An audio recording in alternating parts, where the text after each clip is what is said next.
हमने 8.2 का परिचय पढ़ लिया था। अब हम 8.2 के एग्जाम्पल्स करेंगे। एग्जाम्पल करने के बाद हम उसके क्वेश्चन पर आएंगे।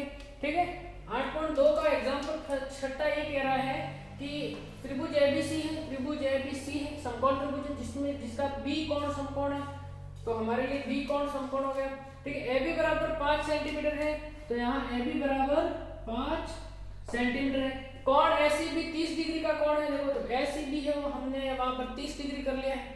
ठीक है, अब इसमें कहा भुजाएं बीसी और एसी की लंबाई ज्ञात कीजिए। तो सबसे पहले तो आप जो दिया हुआ है, जो गिवन दे रखा है, वो लिख दिए कि त्रिभुज एबीसी में, और त्रिभुज एबीसी में आपको दे रखा है कि ए बी बराबर 5 सेंटीमीटर, ए बी बराबर 5 सेंटीमीटर, जिसमें और इसमें दे रखा है कोण जो सी है उसकी जो वैल्यू है वो आपको दे रखी है 30 डिग्री। आपको कहा है कि बीसी और ए बी तो दे रखा है, ऐसी ज्ञात करो। बीसी और एसी क्या क्या होते हैं, तो आपको ज्ञात करना है बीसी और एसी आपको ज्ञात करना है। तो कैसे निकालेंगे, तो देखो जो कोण दे रखा है उससे सामने वाली भुजा दे रखी है, मतलब लंब दे रखा है। अब जब लंब दे रखा है आपको, तो आप लाल बटे कटा के अंदर देखिए कि लंब कहाँ से किसके ऊपर, लंब किस किस में है। तो लाल बटे कका में एक लंब साइन में है और एक टेन में है, तो आप साइन भी ले सकते हो और टेन भी ले सकते हो। टेन अपने लिए अच्छा होगा, तो मैं यहाँ पर लिख देता हूँ टेन थीटा बराबर लंब बटे आधार। टेन थीटा बराबर कितना होता है, लंब बटे आधार। टेन थीटा, तो यहाँ पर टेन और थीटा की वैल्यू है 30 डिग्री, बराबर लंब कितना है 5 और आधार है अपने पास BC। ठीक है, आधार है अपने पास BC। टेन 30 डिग्री का मान क्या होता है, तो टेन 30 डिग्री का मान होता है 1/√3, ऊपर है 5 और नीचे है BC। अगर दो फ्रैक्शन के बीच में अगर इक्वल का चिन्ह है तो उसको सॉल्व करने का एक ही तरीका है, इसका गुणा इसके साथ, इसका गुणा इसके साथ करो। BC का गुणा 1 के साथ करोगे तो BC आएगा बराबर, और √3 का गुणा 5 के साथ करोगे तो 5/√3। तो ये अपने पास आ गया BC। BC की वैल्यू अपने पास आ गई 5/√3, मतलब यह हो गया अपने लिए 5/3। ठीक है, 5/3 हो गया। अब 5/3 हमारे पास आधार है, लंब है, कर्ण नहीं है। तो कर्ण को ज्ञात करने के लिए आप पाइथागोरस प्रमेय भी ले सकते हो, और कर्ण देखो इसमें भी है LAL और KA, तो लंब और कर्ण इसमें भी है, तो आप इससे भी ज्ञात कर सकते हो। तो हम यहाँ पर ले लेंगे पाइथागोरस प्रमेय।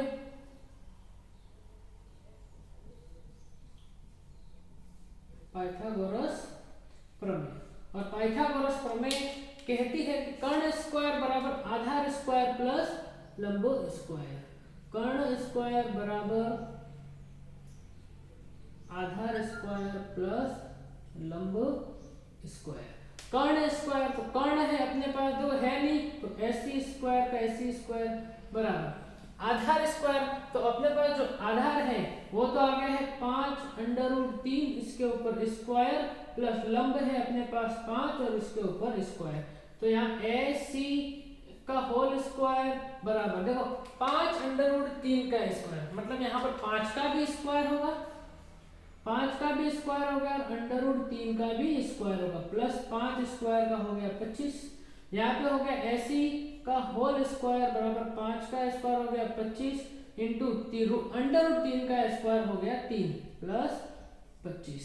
यहाँ AC का होल स्क्वायर बराबर 25 इंटू 3 75 हो गया, और यहाँ हो गया 75 प्लस 25, तो AC का होल स्क्वायर बराबर 75 और 25 100 हो गया।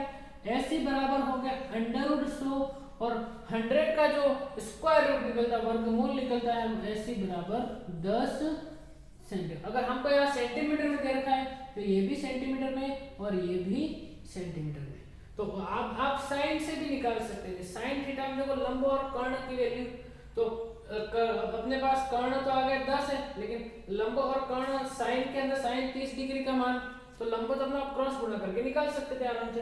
ठीक है, इसके बाद हम देखेंगे प्रश्न, अपना एग्जाम्पल नंबर है वो 7वां। हमारा जो एग्जाम्पल 7वां है, एग्जाम्पल 7वें में आपको यू कहा है कि त्रिभुज PQR है, तो त्रिभुज PQR वो रहा। इसमें कहा त्रिभुज PQR में जिसका कोण Q समकोण है, तो हमने Q समकोण कर दिया। P Q 3 centimetre, P R 6 centimetre, P Q 3 centimetre, P R 6 centimetre. इसमें हमको ये कहा है कि कोण क्यू पी आर ज्ञात करो, मतलब एक तो आपको ये कोण ज्ञात करना है, ठीक है, और फिर अगर कोण पी आर क्यू ज्ञात करो तो एक आपको ये कोण ज्ञात करना है। ये दो कोण हमको ज्ञात करने हैं और दो भुजाएं दे रखी है। अब बताओ अगर मुझे ये कोण ज्ञात करना है, ठीक है, हमको दो भुजाएं दे रखी है, अगर ये कोण ज्ञात करना है तो मुझे सामने वाली भुजा चाहिए, ठीक है, क्योंकि ये लंब होगी, लंब का मान चाहिए, कर्ण तो है अपने पास, हमको ये कोण सामने वाली भुजा चाहिए। इसमें नहीं है तो ये वाली कोण, पहले ये कोण ले लो, तो पहले हम ज्ञात करेंगे कोण पी आर क्यू, ठीक है, कोण पी आर क्यू के लिए। तो अब कोण अगर पी आर क्यू निकालना है तो दोनों भुजाएं चाहिए आपके पास, ठीक है, तो दोनों भुजा अपने पास ये भी है और ये भी, ये क्या है, लंब, ये कर्ण हो गई, ये लंब हो गई। लंब बटे कर्ण किस में आता है, तो लंब बटे कर्ण आता है साइन थीटा में। साइन थीटा बराबर लंब और बटे कर्ण, साइन थीटा बराबर हो गया लंब बटे कर्ण। ये यहाँ पर एक पहले जो जो दिया हुआ है वो लिख दो आप। क्या क्या दिया हुआ, पी आर कितना दिया हुआ है 6 सेंटीमीटर, फिर दे रखा पी क्यू, पी क्यू बराबर 3 सेंटीमीटर, पी आर दे रखा है, पी क्यू दे रखा है आपके पास। तो अब हमें ज्ञात करना है कि कोण कैसे निकालेंगे। सबसे पहले हम कोण निकालेंगे, कोण पी आर क्यू में, ठीक है, कोण हम पी आर क्यू ज्ञात करेंगे। और पी आर क्यू ज्ञात करने के लिए हमको चाहिए, देखो ये लंब हो गया और ये कर्ण हो गया। कर्ण बटे लंब किस में आता है, तो साइन थीटा में। तो साइन थीटा बराबर कर्ण बटे लंब, यहां पर हो गया साइन थीटा बराबर कर्ण कितना है अपने पास, तो अपने पास कर्ण तो है 6 सेंटीमीटर और लंब कितना है, तो लंब है अपने पास, ठीक है, साइन थीटा से भी आप, ये है साइन थीटा, ठीक है, हम ये ज्ञात करेंगे, हमारे लिए ये क्या हो गया लंब, और हमारे लिए ये लंब हो गया और ये हो गया कर्ण। साइन थीटा को हम लाल बटे कका से क्या कहते हैं, लाल बटे कका से हम इसको क्या कहते हैं, तो लाल बटे कका से हमको लंब बटे कर्ण कहते हैं। अभी यहाँ पर थोड़ा सा लिख दिया था गलत, तो हम साइन थीटा को लिखेंगे लंब बटे कर्ण, लंब बटे कर्ण। अब लंब की वैल्यू क्या है, ऊपर देखो 3 सेंटीमीटर और कर्ण की वैल्यू क्या है 6 सेंटीमीटर। तो अपने पास साइन थीटा की जो वैल्यू आ गई वो 3/6, और 3/6 को अगर किसी पार्ट से काट दिया जाए तो 3 के पार्ट से काटेंगे, 3 एक बार आता है और 6 होता है, वो 2 बार में आ जाता है, तो 1/2 आ गया। अब साइन 30 थीटा बराबर 1/2 हो गया। अब तो थीटा की वैल्यू हमको कौन निकालना है, तो साइन थीटा बराबर 1/2 किसकी वैल्यू है, तो 1/2 cos 60 की भी होती है और साइन 30 की भी होती है। तो ये वैल्यू है साइन 30 की वैल्यू है, तो ठीक है, तो साइन देखो थीटा बराबर 1/2 किसकी वैल्यू है, ये साइन 30 डिग्री की वैल्यू है। यहाँ से sine inverse sine inverse cut जाएगा, यहाँ बचा थीटा बराबर 30 डिग्री, और थीटा क्या है अपने पास आर है, ठीक है, तो आर ये देखो कोण पी आर क्यू बराबर हो गया अपने पास 30 डिग्री। तो ये जो वैल्यू आ गई अपने पास, यह वैल्यू होगी वो कितनी हो गई 30 डिग्री, ठीक है। इसके बाद हमको ये कोण ज्ञात करना है। इस कोण को ज्ञात करने के लिए आप देखो कि जब हम समकोण त्रिभुज बनाते हैं तो ये 90 डिग्री होता है, ये 30 डिग्री, एक कोण ज्ञात करना है हमको। तो एक कोण ज्ञात करने आप त्रिकोणमितीय अनुपात भी ले सकते हो और त्रिभुज की तीनों भुजाओं का, त्रिभुज की तीनों अंतः कोणों का योग कितना होता है। तो हम अब कोण क्या निकालेंगे, अब कोण लेंगे हम क्यू पी आर, तो कोण क्यू पी आर में या आर से ये कोण निकालेंगे, कुछ भी मत करो, ये कोण क्यू पी आर कर लो। और कोण क्यू पी आर में अब बता दो तीनों त्रिभुज के कोण है, तो मैं यहाँ पर लिखता हूँ कोण पी प्लस कोण क्यू प्लस कोण आर, इन तीनों को जोड़ते हैं तो 180 डिग्री होना चाहिए। कारण क्या लिखोगे? तो कारण आप लिखोगे ऐसे एस बिकॉज करके त्रिभुज के तीनों कोणों का योग कितना होता है? त्रिभुज के तीनों अंतः कोणों का योग 180 डिग्री होता है। ये कारण है कि त्रिभुज के तीनों कोणों को जोड़ोगे 180 होगा। अपने पास कौन सा कोण नहीं, अपने पास P नहीं है, तो कोण P को ऐसे ले लो प्लस कोण Q अपने पास आ गया है, अपने पास कितना है? समकोण है यानी 90 डिग्री, प्लस कोण R अपने पास आ गया है 30 डिग्री, बराबर कितना हो गया? 180 डिग्री। कोण P प्लस 90 और 30 हो गया अपने पास 120 डिग्री, बराबर ये हो गया 180 डिग्री। कोण P की वैल्यू आपको ज्ञात करनी है, तो 180 डिग्री माइनस कोण 120 उस तरफ गया माइनस का हो गया, तो कोण P बराबर 180 में से 120 गया तो 60 डिग्री। तो ये अपने पास आ गया कोण 60 डिग्री। तो P की वैल्यू क्या आ गई? कोण 60 डिग्री। इस प्रकार आप इन दोनों के कोण ज्ञात कर सकते हो। ठीक है, इसके बाद नेक्स्ट वाला एग्जांपल करते हैं। हमारा जो अब देखो नेक्स्ट एग्जांपल है 8वां एग्जांपल में यूं कहा गया है sin a माइनस बी बराबर 1/2 है और cos a प्लस बी का जो मान है वो 1/2 है। ठीक है, फिर इसने कहा कि जो a प्लस बी है, देखो ये कौन है? cos थीटा sin थीटा, तो a प्लस बी का जो मान है वो 0 से बड़ा है और छोटा है 90। देखो 0 से बड़ा है और 90 से छोटा या बराबर है, मतलब a का मान 90 भी हो सकता है। तो आपको और इसने कहा कि जो a का मान है वो बड़ा है b से, मतलब a का मान b से बड़ा होना चाहिए। इसने कहा तो a और b की वैल्यू ज्ञात कीजिए। ठीक है, a और b की वैल्यू ज्ञात करना आसान है। देखो आप कि सबसे पहले तो आपको करना है sin a माइनस बी बराबर कितना होता है? 1/2। sin a माइनस बी बराबर कितना होता है? 1/2। अब मुझे बताइए कि sin a माइनस बी बराबर 1/2 होता है, तो sin a माइनस बी बराबर 1/2 साइन के किस मान के लिए 1/2 मान आता है? तो हम देखते हैं यहाँ पे लिख दो ऐसे चूंकि करके कि साइन जो 30 डिग्री का मान है वो कितना होता है? 1/2। मतलब 1/2 की जगह हम ये लिख सकते हैं और इसकी जगह ये लिख सकते हैं। तो 1/2 की जगह मैं कर रहा हूँ यहाँ पे साइन 30 डिग्री, तो ये हो गया अपने पास साइन 30 डिग्री। अब साइन 30 साइन उस तरफ जाएगा, इनवर्स हो जाएगा, इससे आप कट जाएगा, तो a माइनस बी कितना हो गया? a माइनस बी बराबर हो गया 30 डिग्री। तो ये अपने लिए आ गई इक्वेशन फर्स्ट। ठीक है, ये अपने लिए आ गई इक्वेशन। देखो हमको प्रतिस्थापन विधि है, विलोपन विधि है, वज्र गुणनखंड विधि है, उस विधि से भी आप इन समीकरणों को सॉल्व कर सकते हो। फिर आ गया अपने पास cos a प्लस बी, वहां पे लिखा हुआ है cos a प्लस बी का मान क्या है? 1/2। अब मुझे आप बताइए cos a प्लस बी बराबर 1/2 cos के किस मान के लिए? cos के किस डिग्री के मान के लिए 1/2 मान होता है? तो यहाँ cos अगर 60 डिग्री करे तो उसका मान 1/2 होता है। मतलब इसकी जगह ये लिख सकते हो, इसकी जगह ये लिख सकते हो। cos a प्लस बी का मान हो गया यहाँ पर 1/2 की जगह मैंने कर दिया cos 60 डिग्री। यहाँ से ये cos और cos कैंसिल हो गया, a प्लस b का मान क्या हो गया? a प्लस b का मान हो गया 60 डिग्री और यह हो गई अपने लिए इक्वेशन 2।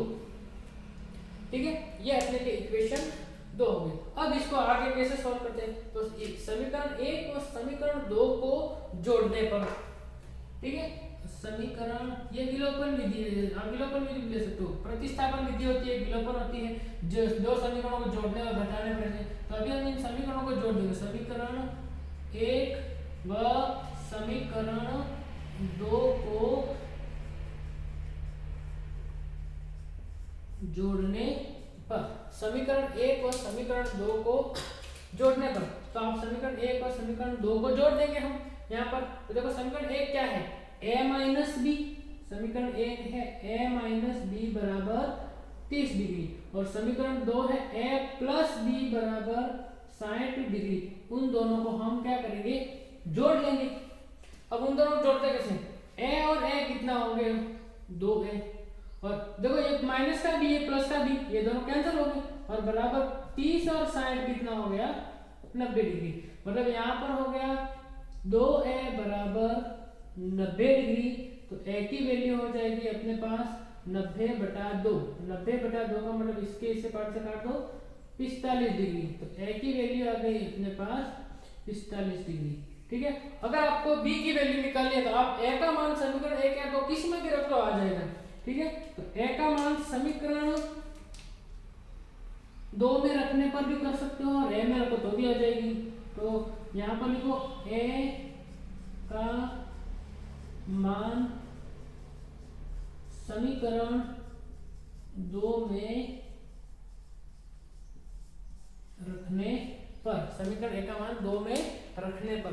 अब जैसे मैं 2 में रखता हूं, देखना 2 क्या है, a प्लस बी बराबर 60, a प्लस बी बराबर 60 डिग्री। तो a की वैल्यू क्या है 45, तो 45 डिग्री प्लस b बराबर हो गया 60 डिग्री, b बराबर हो गया 60 और 45 उस तरफ जाएगा तो माइनस का 45 डिग्री।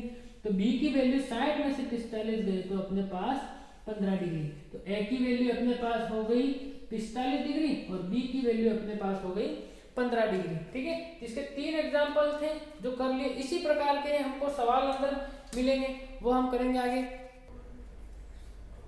चलिए अब हम प्रश्नावली के अंदर आ जाते हैं। प्रश्नावली 8.2 में पहले का पहला सवाल यूं कह रहा है कि साइन 60 डिग्री और cos 30 degree plus sine 30 degree और कॉस 60 डिग्री का मान निकालिए, इसकी वैल्यू क्या होगी आपको यूं कहा है।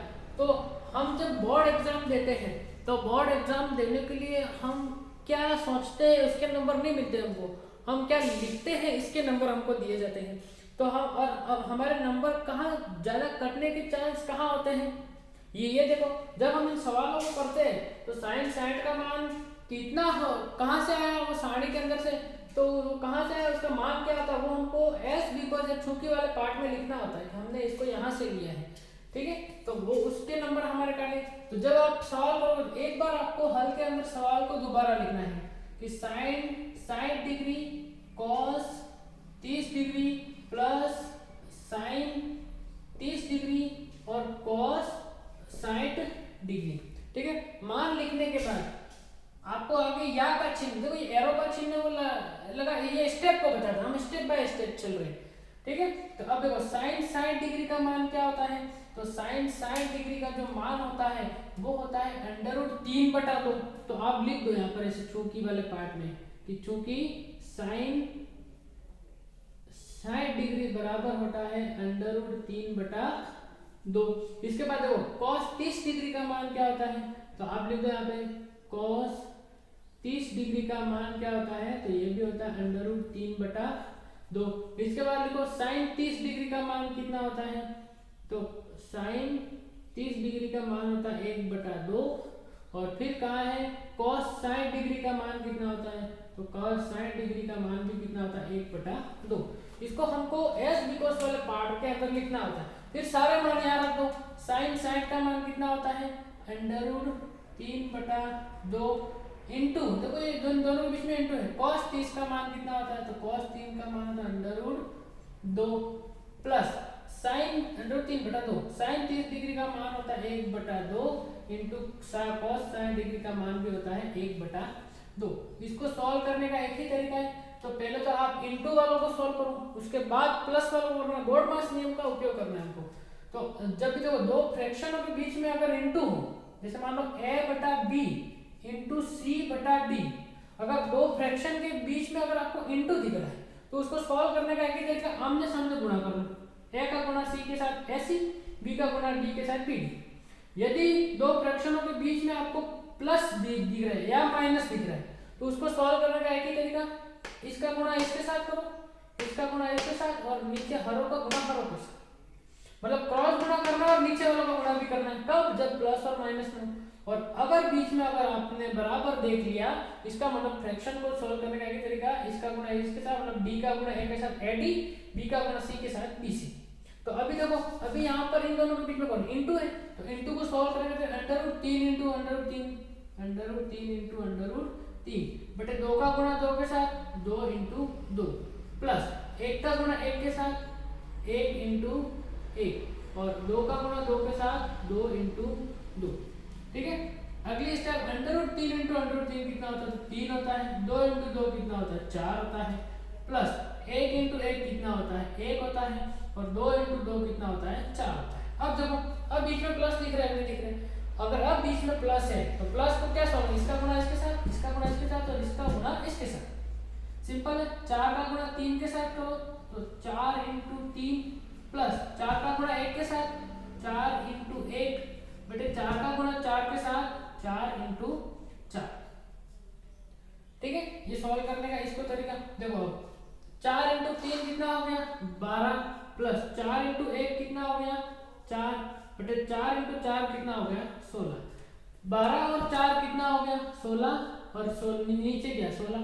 16 बटे 16 यानी 16 का पहाड़ा बोला जाए 16 है तब तक या समान में समान का भाग हमेशा क्या आंसर देता है हमको? 1। तो ये क्या हो गया अपना आंसर। ठीक है, ये पहला सवाल है। हमको सारे त्रिकोणमितीय मान याद रखने हैं। याद रखने के पश्चात उसको छुकी वाले पार्ट में भी लिखना है। एग्जामिनर होगा वो आपको नंबर तो देगा, लेकिन इतना करने से नहीं देगा। आप अगर ये एरो वाला भी भूल रहे हो, स्टेप को नहीं बता रहे हो, तो भी वो आपके नंबर कटने के चांस है। अगर इसको नहीं बता रहे हो तो भी नंबर कटने के चांस होते हैं। ठीक है, वरना अपना आंसर तो राइट है। तो कहाँ से है वो लिखने के लिए हमको पूरी त्रिकोणमितीय अनुपात में हमको एस बिकॉज वाला पार्ट का उपयोग करना है। ठीक है, अब देखो हमारा जो नेक्स्ट सवाल है पहले का दूसरा, इसने यूं कहा है 2 tan स्क्वायर 45 डिग्री, फिर कहा है cos स्क्वायर 30 डिग्री और sin स्क्वायर 60 डिग्री। देखो स्क्वायर कर रखा है, मतलब यूं नहीं कि sin 60 का मान लिखना उसके ऊपर भी स्क्वायर करना है हमको। ठीक है, तो जब आप परीक्षा में इसको लिखोगे तो सॉल्व या आप इसको लिखना है हल। आपके सामने ये कोई क्वेश्चन हिंदी का इंग्लिश का क्वेश्चन नहीं पूछ रहा है कि आप इसको आंसर या उत्तर लिखोगे। ये आपको एक प्रॉब्लम दी है और प्रॉब्लम हमेशा या तो हल की जाती है हिंदी में और इंग्लिश में सॉल्व की जाती है। ठीक है, तो आपको सॉल्व करना है या हल लिखना है। आप इंग्लिश मीडियम के हो तो आप उसको सॉल्व लिख दो, हिंदी मीडियम के हो तो आप उसको हल लिख लो। ठीक है, इसके बाद इसको करना है, तो जब भी लिखोगे तो एक बार फिर लिखना है इसको 2 tan square 45 degree plus cos square 30 degree minus का sin स्क्वायर 60 डिग्री। अब एक एक मान हमको छुकी वाले पार्ट के अंदर लिखने हैं। ठीक है, यहाँ से देखना tan 45 cos 30 sin 60। तो मैं यहाँ पर लिख रहा हूँ tan 45 डिग्री का मान कितना होता है? 1। यहाँ पे लिख रहा हूँ मैं cos 30 डिग्री का मान क्या होता है? तो √3/2।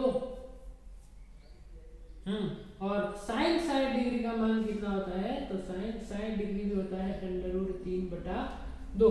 जब ये मान लिख दिए जाए, ठीक है, मान लीजिए इसको एक डब्बे में पैक कर, जिसको हम चूकी वाला पार्ट, ये 2 बिंदु ऊपर 1 बिंदु नीचे, ये इस प्रकार।